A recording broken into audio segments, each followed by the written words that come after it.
सभी मित्रों को हमारा नमस्कार है।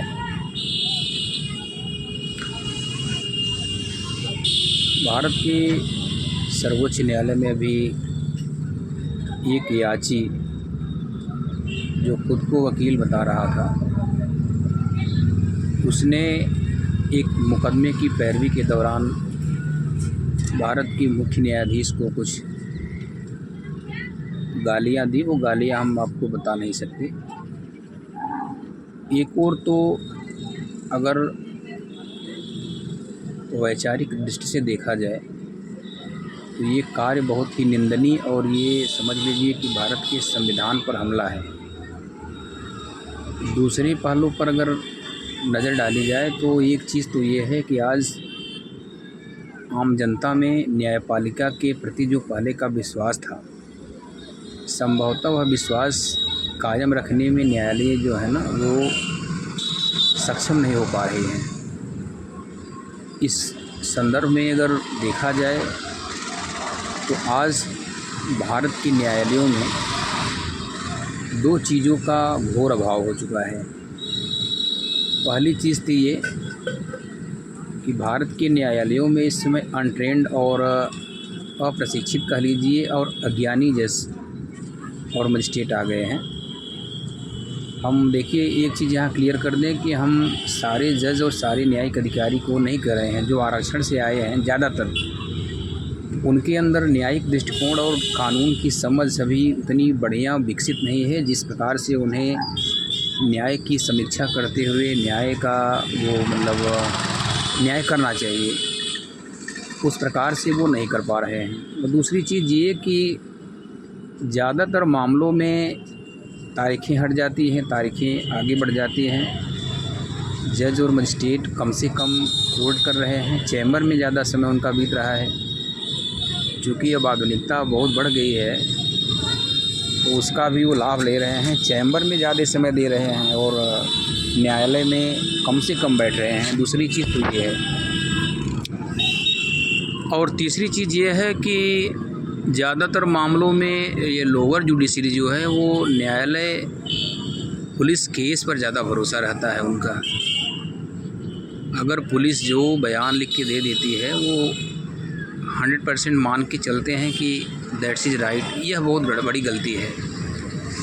होता क्या है कि जैसे कोई FIR अगर आप लिखा दें थाने में, यह चूँकि भारत के न्यायिक क्षेत्र में कोई व्यक्ति कथन सही कर रहा है या गलत कर रहा है, इसका पैमाना कुछ नहीं है कि क्या इसका वर्जन जो है वह सही है या गलत।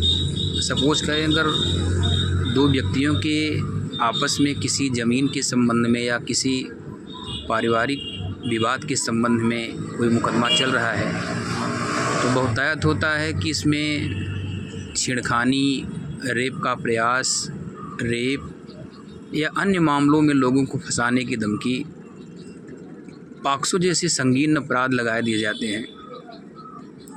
और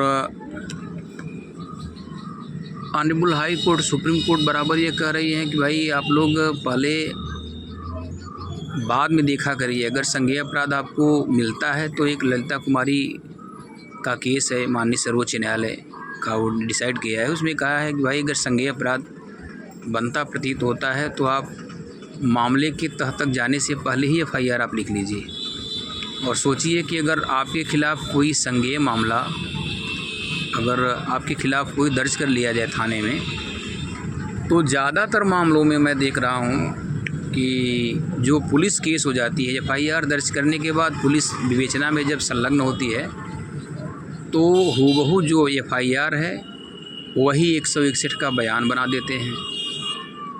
चूँकि FIR अगर उन्होंने दर्ज कर लिया तो 161 के बयान से टैली कराते हुए आगे बढ़ते हैं। तो लास्ट में क्या होता है कि इसमें बहुत से मामलों में चार्जशीट लगा दी जाती है। बहुत ज़्यादा मामलों में चार्जशीट लगा दी जाती है। अगर चार्जशीटेड हो गया कोई व्यक्ति, फिर कचहरी आने जाने में उसकी ज़िंदगी बस समझ लीजिए ख़त्म। तो इस समय क्या मैं देख रहा हूँ भाई, भारत में न्याय व्यवस्था जो लाया अंग्रेज़ों ने, पहले CRPC, IPC और एविडेंस एक्ट था। अब नए में BNS, BNSS और भारतीय साक्ष्य अधिनियम लाए तो हैं, कुछ एक प्रावधान को अगर छोड़ दिया जाए तो बाकी सारे प्रावधान पूर्ववत हैं। तो कहने का मतलब ये है कि अगर न्यायिक दृष्टिकोण से देखा जाए तो जो सर्वोच्च न्यायालय में घटना हुई उसके दो पहलू हो सकते हैं। एक तो न्यायिक रूप से लोगों में असंतोष है और या तो फिर उसका खुद का पागलपन जो उसने किया। तो आज की वीडियो बस बहुत छोटी सी मैंने बनाया है। अगर इसमें कोई त्रुटि हो तो आप लोग उसको केयर मत करिए। आप लोग हमारे वीडियो को लाइक करके हमारे चैनल को आप सब्सक्राइब कर लें। पेशे से मैं एडवोकेट हूँ, आपको ज़्यादा से ज़्यादा लीगल जानकारी देने का प्रयास करूँगा। धन्यवाद, नमस्कार।